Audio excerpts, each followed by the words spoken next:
Hello dear students, good morning to all of you. So welcome to the online classes of Class 6 Science of NIRS. Okay, so dear students, in the previous class I was discussing about the finding directions by using a magnet. So in that we have done an activity number 5 wherein we tied a thread, okay, in the middle with the help of a thread, and that is fixed to a stand. So when it is left freely, so and it is made to rotate, okay, freely, and we made it to rotate by gently pushing on one end of the magnet, so we allowed to come to the rest position. So after some time we see that the magnet is standing in particular direction. Okay, so again what we do, we mark the position of the two ends in its position of rest. So again rotate the magnet in other direction, and again allow it to come to the rest position, and note the final direction in which it comes to the rest position. So by by observing these all, we come to understand a mystery behind the statue of the emperor's chariot. So how it comes to always shows the south direction, it's that extended arm. So see, even we can repeat this activity, not magnet. So now let us do it with the iron bar and a plastic or wooden scale instead of a magnet. So if we do so, to do the other animals also comes to the rest in the same direction. No, but not at all. See, so magnet comes to the rest position only in the same direction. Okay, however you move it, whichever direction you start moving it, okay, so it comes to the rest position in particular direction. If you place instead of that magnet iron bar or a plastic or any other plastic scale material, so it will not come to the rest position in that particular direction. See here, so what we find is, we find that a freely suspended means which is allowed to stand. Okay, the freely suspended bar magnet always comes to a rest in a particular direction. So the direction, it always comes to in a rest position in a particular direction. So which is the north and south direction? Yes, which is that the direction? That is north and south direction. Okay, a freely suspended magnet always comes to the rest position in the north and south direction. This you have to remember, all of you. Okay, yes. Now, so which is the north and south direction in which it comes to the rest position. So you can use this direction of the rising sun. See, use the direction of the rising sun in the morning. Yes, you will see that in which direction the sun is rising in the morning. So to find out the rough direction towards the east, okay, where you are doing this experiment. Okay, so if you stand facing the east, okay, to your left will be north. If you stand facing the east, so to your left what will be there?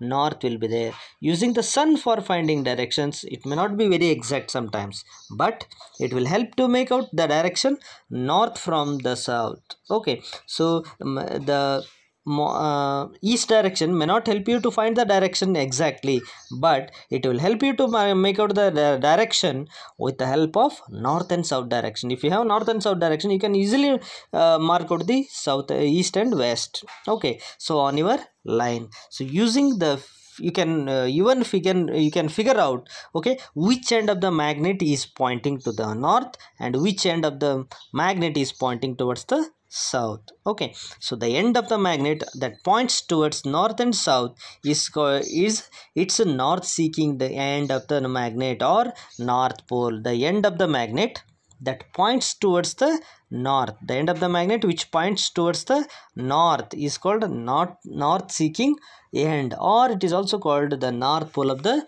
magnet. So the other end of the magnet that points towards the south is called south seeking end, or south pole of the magnet. Okay, so the other end of the point that points towards the south pole or south seeking end, we call it as, or we call it as south pole of the magnet. So all magnets have poles, okay, whatever their shape may be. So whatever may be the shape, so either it is ball ended or a horseshoe magnet or a bar magnet, okay, so whatever may be their shape, so all magnets have two poles compulsorily. Okay, all magnets have two poles. Those are north pole and south poles. So north poles and south poles are marked on the magnets. Okay, so these north pole and south pole, they are marked on the magnets itself. Okay, in every magnet. Okay, so this property of the magnet is very useful to us. Okay, so this north and south pole of the magnet that every magnet has, it is very important and useful for us, because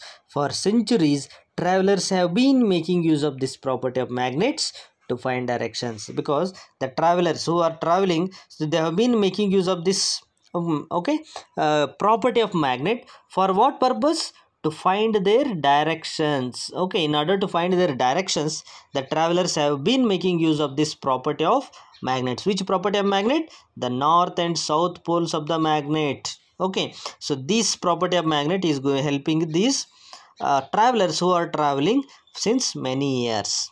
It is said that in that olden days, travelers used to find direction by suspending natural magnets. Okay, so it is found that the travelers in the olden days, they used to find the directions by suspending. Okay, so by suspending the natural magnets, they used to suspend one natural magnet with a thread. They tied a thread to that natural magnet. They used to suspend it, so which they always carried with them.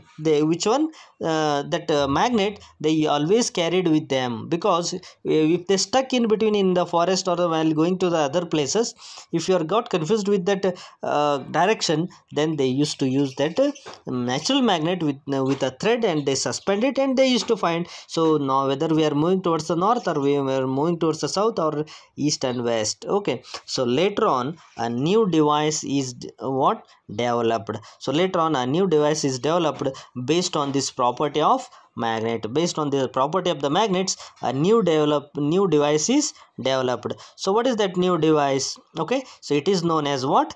Compass. So what is that? It is known as compass. So this is the new device, so that is developed, that is known as compass. What is compass then? Yes, so a compass is usually a small box with a glass cover on it. So here you can see in the diagram. Yes, you can see in the diagram here. So this is the compass. Okay, so what is this compass? Yes, so let us see that. So this compass. Okay, so what is this? Let's see that. Okay, it is device which was developed based on the property of magnets. It is developed based on the property of magnets. Okay, so it is known as compass. We call it as compass. A compass usually a small box. It is usually what? It's a small box. Yes, you can see it is a small box with a glass cover on it. Okay, on that one glass cover will be there on this device. It's a small box. On this there is a glass cover. Okay, so a magnetized needle is pivoted inside the box. Yes, what is there inside the box?